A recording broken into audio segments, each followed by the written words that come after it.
ಕಳೆದ ಒಂದು ವಾರದಿಂದ ಸುರಿಯುವ ಮಳೆಗೆ ರಾಷ್ಟ್ರೀಯ ಹೆದ್ದಾರಿಯ ದಕ್ಷಿಣ ಕನ್ನಡ ಜಿಲ್ಲೆಯ ಬಂಟ್ವಾಳ ಕಲ್ಲಡ್ಕದ ರಸ್ತೆಯ ಅವ್ಯವಸ್ಥೆಯನ್ನು ಹೇಳಲು ಅಸಾಧ್ಯವಾಗಿದೆ.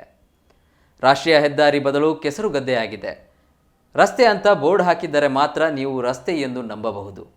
ಅಂತಹ ದುಸ್ಥಿತಿಯಲ್ಲಿರುವ ಕಲ್ಲಡ್ಕದ ಅವಸ್ಥೆಯನ್ನು ಹೇಳುವುದು ಯಾರ ಬಳಿ, ಕೇಳುವವರು ಯಾರು ಎಂಬ ಚಿಂತೆಯಲ್ಲಿದ್ದಾರೆ. ಮನೆಯ ಅಂಗಳದ ತುಂಬ ಕೆಸರು ನೀರು. ಅಂಗಡಿ ಬಾಗಿಲು ತೆರೆದರೆ ಒಳಗೆ ಕೆಸರು ನುಗ್ಗುತ್ತದೆ. ನಡೆದುಕೊಂಡು ಹೋಗಲು ದಾರಿ ಇಲ್ಲ. ನೀರು ಹರಿದು ಹೋಗಲು ಚರಂಡಿ ಇಲ್ಲ. ನಿತ್ಯ ಟ್ರಾಫಿಕ್ ಜಾಮ್. ಕಲ್ಲಡ್ಕದ ಸಮಸ್ಯೆ ಇದು. ವಾಹನಗಳ ಓಡಾಟದ ಭರಾಟೆಯ ನಡುವೆ ಇಕ್ಕಟ್ಟಾದ ಸರ್ವಿಸ್ ರಸ್ತೆಯಲ್ಲಿ ಓವರ್ಟೇಕ್ ಮಾಡುವುದರಿಂದ ಅಪಘಾತಗಳು ನಡೆಯುತ್ತಿವೆ. ಕೆಲ ದಿನಗಳ ಹಿಂದೆ ರಸ್ತೆ ದುರಸ್ತಿಗೊಳಿಸಬೇಕು, ಧೂಳಿನಿಂದ ಮುಕ್ತಿ ನೀಡಬೇಕು ಎಂದು ಆಗ್ರಹಿಸಿ ಕಲ್ಲಡ್ಕದಲ್ಲಿ ಸ್ಥಳೀಯರು ಪ್ರತಿಭಟನೆ ನಡೆಸಿದ್ದರು.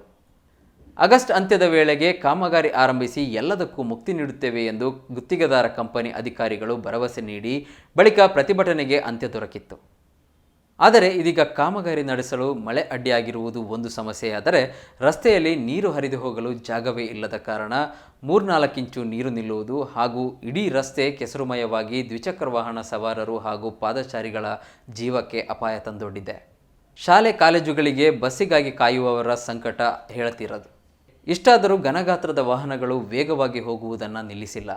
ಇದರ ಪರಿಣಾಮ ಅವುಗಳ ಚಕ್ರದಿಂದ ಹೊರಬಿದ್ದ ಕೆಸರು ಮಿಶ್ರಿತ ನೀರು ದಾರಿಯಲ್ಲಿ ನಿಂತವರ ಮೇಲೆರಗುತ್ತದೆ. ಇಂಥ ಘಟನೆಗಳು ವಾಹನ ನಿಲ್ಲಿಸಿ ಹೋಟೆಲಿಗೆ ಹೋಗುವವರ ಮೇಲೆ ಆಗಿದೆ.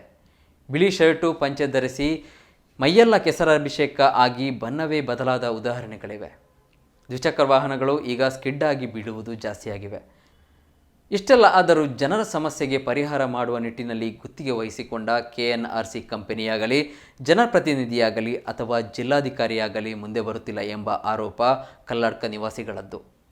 ಕಳೆದ 2 ವರ್ಷಗಳಿಂದ ನಿರಂತರವಾಗಿ ಧೂಳು ಕೆಸರಿನ ಮಧ್ಯೆ ನಲುಗಿ ಹೋಗಿರುವ ಕಲ್ಲಡ್ಕದ ಜನತೆಗೆ ತಾತ್ಕಾಲಿಕ ಪರಿಹಾರವಾದರೂ ಏನು ಎಂಬ ಪ್ರಶ್ನೆ ಉದ್ಭವವಾಗಿದೆ. ಅಭಿವೃದ್ಧಿ ಹೆಸರಿನಲ್ಲಿ ಕಲ್ಲಡ್ಕದ ಜನತೆ ಹೈರಾಣಾಗಿದ್ದಾರೆ. ಜೊತೆಗೆ ರೋಗದ ಭಯದಿಂದ ನಲುಗಿ ಹೋಗಿದ್ದಾರೆ.